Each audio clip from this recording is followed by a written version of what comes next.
పనిచేసింది? చెప్పు. ఎవరెవరో వచ్చి ఏదేదో చేసి వెళ్ళిపోయారు. నాకంతే తెలుసు. వచ్చింది ఎవరో ఏంటో ఈ అమాయకుని అడగండి సార్. నాకిద్దరు ఆడపిల్లలున్నారు. బతకాలనే ఆశ ఉన్నందువల్లే సార్.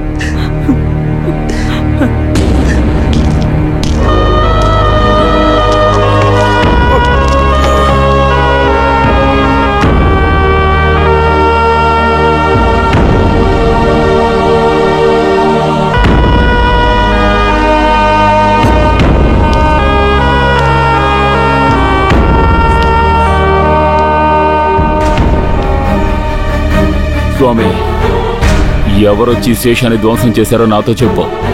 వాడి పేరు చెప్తే మీ నాలుగు కోసేస్తాడని భయంగా ఉందా మీకు? అలాంటి భయం నాకుంటుంటే మనమిద్దరం కలిసి ఈ ఊరికి వచ్చి ఉండే వాళ్ళమే కాదు. వచ్చింది ఎవరో కాదు, ఆ దుర్మార్గుడు వేలాయుధం. తర్వాత వాడితో తిరిగే గూండాగాళ్ళు క్యాపుని యూనిఫామ్ ని విప్పేసి వచ్చిన దారిని వెళ్ళమని చెప్పాడు. ఓహో, అలాంటి ఆర్డర్ వేసి వాడు ఇక్కడి నుంచి వెళ్ళాడంటే నేను వెళ్ళి ఆర్డర్ని స్వయంగా తీసుకొస్తాను. సార్ ఆగండి, నేను మీకు సలహా చెప్తున్నాను అనుకోవద్దు. నా ఇన్నేళ్ల సర్వీసులు, నా కళ్ళ ముందు జరిగిన దీన్ని కూడా మర్చిపోలేని వాడిగా చెబుతున్నాను. ఈ సమస్యను ఎక్కడే పరిష్కరిస్తే మంచిది. అది వేరే దేనికోసమూ కాదు. మీ నాన్న కాలు చేతులు వెరగొట్టిన వేలాయుధాన్ని నువ్వు ఏదో చేయగలవని నేను అనుకోవడం లేదు. నిన్ను చంపడం కోసమే వాడి మనుషులు ఇక్కడికి వచ్చారు. హలో,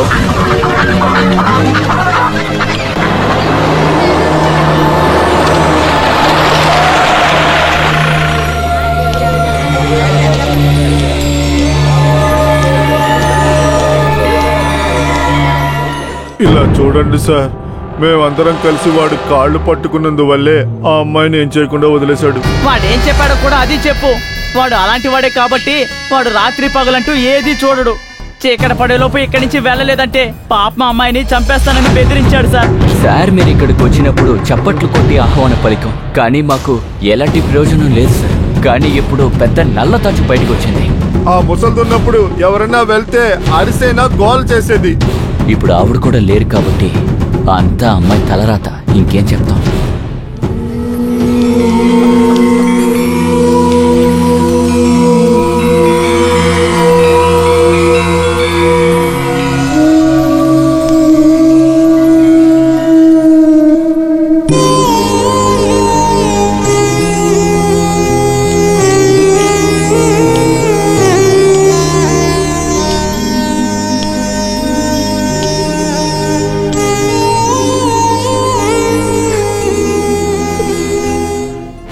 రా.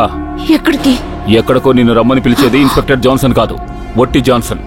కాదు, నన్ను ఊరు నుంచి పంపించేయాలనుకునే వాళ్ళు ఇక్కడికే వస్తారు. అందరూ కలిసి బూడిదైపోనివ్వండి, దాంతో అన్ని తీరిపోతాయి.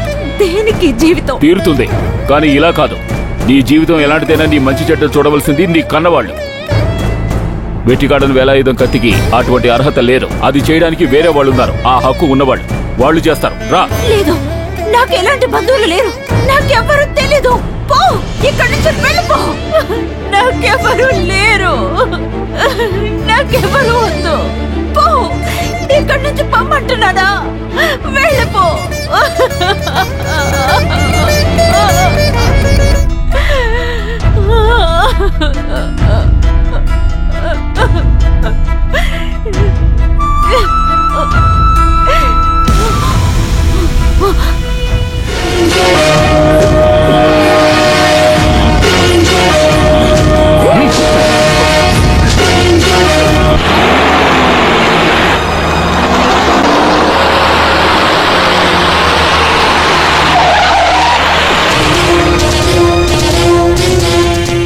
చంద్రంతోడిలో మహారాజు గారు లోపల ఉంటే కాస్త బయటికి రావాలి.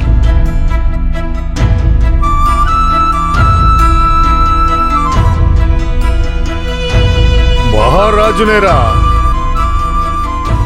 ఈ ఊళ్ళో వాళ్ళందరూ చూసి భయపడే కుటుంబంలో పుట్టిన రాజురా. ఈ కుటుంబంలో పుట్టిన మహారాజు ఈ ఊర్లోని పేద అమాయక ప్రజల్ని బెదిరించి ఆకాశం అంతా ఎత్తుకు ఎదిగిపోయినప్పుడు మధ్యలో చూసుకోకుండా వదిలేసిన ఒక విత్తనం ఉండిపోయింది. ఈ మహారాజు గారు వదిలేసిన విత్తనం. ఆ విత్తనంతోనే నేను వచ్చాను.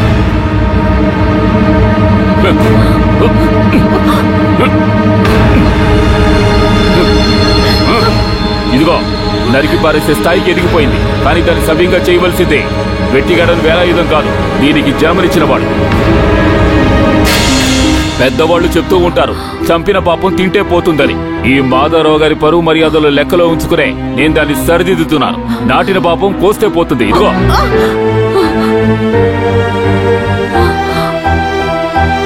కొయ్యి, ఈ మొక్కను కొయ్యి. దానికి కావలసిన మర్యాద దానికి ఇవ్వు. చంద్రం తోటలో చివరి దశలో మిగిలిన ఈ పెద్ద మహారాజు చనిపోయి పరలోకానికి వెళ్లేటప్పుడు దేవుడు ముందు అవమానంతో తల ఉంచుకుని నుంచోకుండా ఉండాలంటే కనీసం ఇదైనా చెయ్యి. అందుకు తగ్గ దమ్ముందా నీకు? ఏంట్రా వాగుతున్నావు?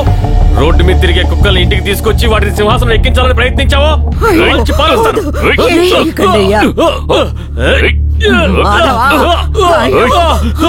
ఒంటరిగా పోరాటం చేసి గెలిచొచ్చిన నా గుండెల మీదే ఈ తుపాకీ తెచ్చి గురి పెట్టడానికి నువ్వు తాగిన నీ తల్లి పాలు, నువ్వు తిన తిండి సరిపోవురా.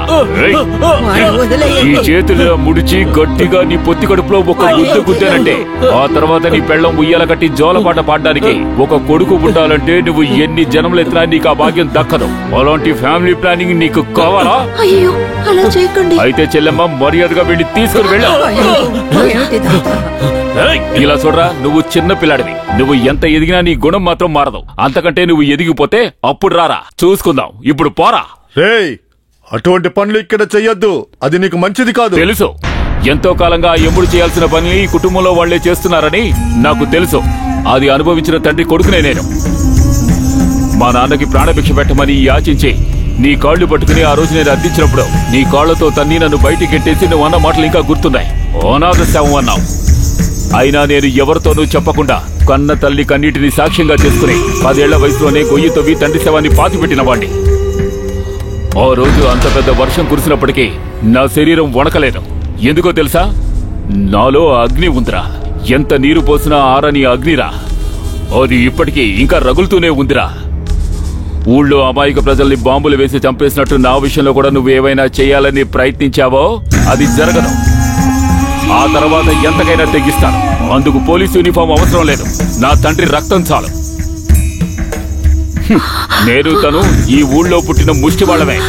అందుకనే అడ్డమైన వాళ్ళు వచ్చి మా మీద అధికారం చెలాయించాలని చూస్తే అది ముమ్మాటికి జరగదు. నేను తనకి తోడుంటాను. నా తల నరగల మొనగాడిని మీరెవరినైనా ఏర్పాటు చేయగలిగితే వాడి కరెక్ట్ అడ్రస్ ఇవ్వండి.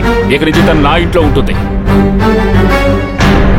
ఇంకో విషయం, ఇలాంటి గూట్లేగాళ్ళని నమ్ముకుని పరువు పోగొట్టుకోవద్దు. ఒంట్లో సత్తా ఉన్న మంచి మగవాళ్ళని పంపించండి.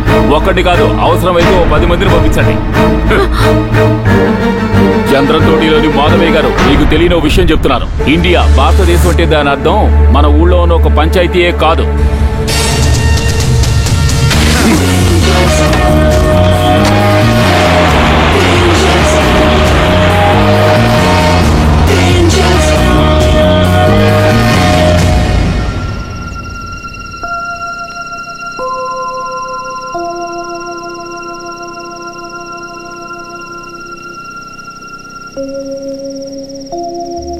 నాకు మాత్రమే కాదు, ఏ భార్య వల్ల తట్టుకోలేని విషయం ఇది. ఏదో ఒక కాలంలో మీరు చేసిన తప్పుకి చాలాసార్లు దేవుడు ముందు నిలబడి కన్నీరు కార్చిన దాన్ని. ఈరోజు ఈ ఇంటి గుమ్మం ముందు ఆ అమ్మాయి కన్నీరు కార్చింది. ఆ కన్నీరుకు పరిహారం వెతకడానికి మిగిలిన ఆయుష్ సరిపోతుందా? ఆస్తులు, అంతస్తులు మనకి చాలా ఉన్నాయి.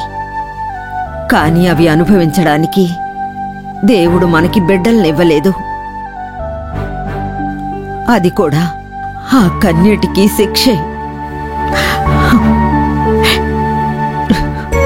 సరిదిద్దుకోవాలి. తన్ను చంపేయడం వల్ల, ఊరు నుంచి గెంటేయడం వల్ల కాదు. ఎవరూ లేని ఆ అమ్మాయికి రక్షణగా ఉండాల్సింది తన తండ్రి.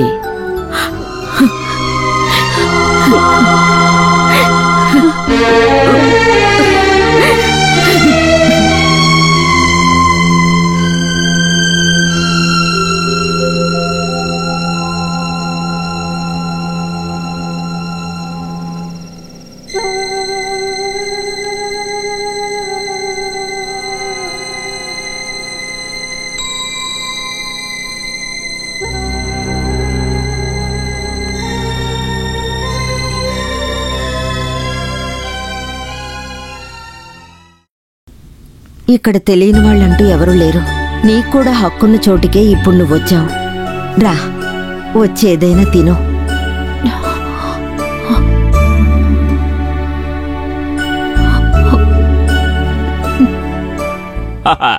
చికెన్ 65, చికెన్ 45 అని చెప్పుకుంటూ చికెన్ లోని అన్ని ఐటమ్స్ ని సప్లై చేయడానికి నాకు చికెన్ స్టాల్ ఏం లేదు. నేనేదో కాస్త గుండె ధైర్యం చేసుకుని ఒక కూర, ఒక పులుసు, కొంచెం అప్పడాలు, అలాగే జాన్సన్ స్పెషల్ ఐటమ్ కొబ్బరికాయ, మామిడికాయ, పచ్చిమిరకాయ అన్ని కలిపి నూరి అందులో కొంచెం బెల్లం వేసి కొంచెం చింతపండు వేసి నూరిన పచ్చడి అది అన్నంలో వేసుకుని కలుపుకొని తింటే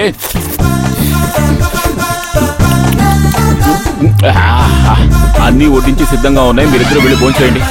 రామ్మా, నాకు ఆకలిగా లేదు. ఈ డైలాగ్ నేను ఎక్స్పెక్ట్ చేసిందే. చిన్నప్పటి నుంచి నేను చాలా సార్లు విన్నాను. ఇదిగో మా అమ్మ దగ్గర నుంచి. ఒట్టి కడుపుతో ఆకలి వేస్తుంటే గొంతు చిచ్చుకుని పాటలు పాడితే వచ్చిన డబ్బుతో బియ్యం కొనుక్కొచ్చి అన్నం వండి మా అమ్మకి పెడితే మా అమ్మ నాకు ఆకలిగా లేదనేది. మా అమ్మ నేను కూడా ఎవరినో కొట్టే ఆ డబ్బు సంపాదించుకొచ్చాను అనుకునేది. వాస్తవం నాకు మాత్రమే తెలుసు.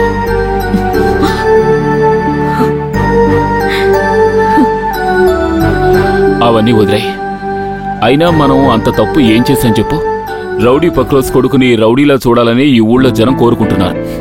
తెలియక తప్పు చేసిన తల్లికి పుట్టిన కూతురు కూడా తప్పుగా జీవించాలనే ఈ జనం కోరుకుంటారు. కానీ నువ్వు నేను అందుకు సిద్ధంగా లేం. అందుకే దేవుడు మనిద్దరినీ ఒక చోటుకి చేర్చాడు. ఇదిగో ఇక్కడికి. అది మనసులో ఉంటే చాలు. మనసులో ఉన్న కోపం, ఆవేశం తగ్గాలంటే పస్తులతో ఉండకూడదు.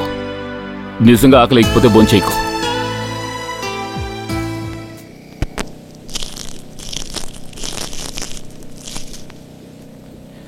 మే come in sir? Yes, come in. అర్జెంటుగా కలవాలన్నారట. కూర్చో. బాధ్యత గల పోలీస్ ఆఫీసర్కి ఈ కాలంలో రాత్రి పగలు డ్యూటీస్ ఉంటాయి. ప్రశాంతంగా నిద్రపోవడానికి కూడా మనకి టైం ఉండదు. అలాంటప్పుడు విశ్రాంతి అనేది చాలా అవసరం. లేదంటే లాంగ్ లీవ్ తీసుకోవచ్చు. నేను ఈ ప్రమోటర్ అన్న విషయం వాడికి బాగా తెలియడం వల్లే ఈ బాధ్యతను నాకు అప్పగించాను. పదవిలో ఉన్న రాజకీయ నాయకుల ప్రతీకారం తీర్చుకునే చర్య ఇది.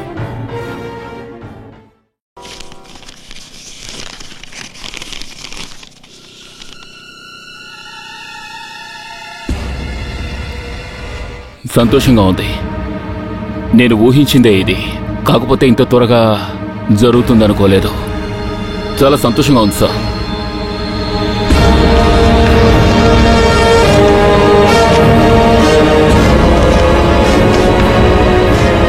ఇదివరకే మీకు చెప్పాను, ఈ యూనిఫామ్ వేసుకుని మనస్ఫూర్తిగా నేను సల్యూట్ చేసింది మీకు మాత్రమేనని. ఇప్పుడు కూడా అంతే సార్. కాకపోతే ఇప్పుడు కొంచెం కన్నీరుంది. పర్వాలేదు sir. Johnson,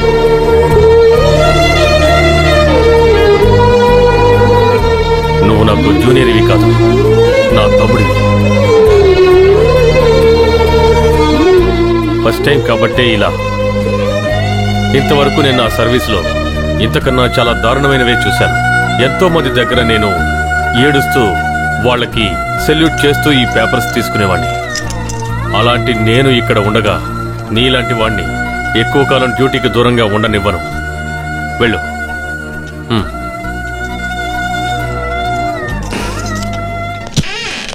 hello sir. Shekhar sir. ఎందుకయ్యా మారడం లేదు? ఈ ఊరు ఎందుకనయ్యా మారడం లేదు? ఏం ఊరు?